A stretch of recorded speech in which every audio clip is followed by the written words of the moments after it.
অর্থনীতির বৃহত্তর স্বার্থে এবং জনগণের স্বার্থ বিবেচনায় নিয়ে এনবিআর সংস্কার ঐক্য পরিষদ তাদের কমপ্লিট শাটডাউন এত দ্বারা প্রত্যাহার করেছে।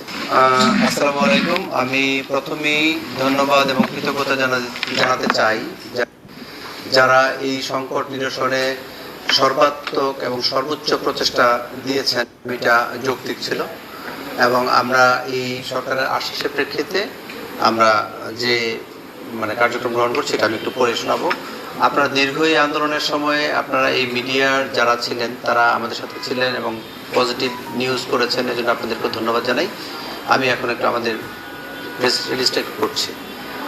এনবিআর সংস্কার ঐক্য পরিষদের ডাকে গত কয়েকদিনের কর্মসূচি এবং গতকাল ও আজ অর্থাৎ 28 এবং 29 জুন 2025 তারিখের যে কমপ্লিট শাটডাউন চলছে তার প্রেক্ষিতে আমদানি রপ্তানি তথা দেশের অর্থনীতির যে অচল অবস্থা সৃষ্টি হয়েছে তা নিরসনে দেশের ব্যবসায়ী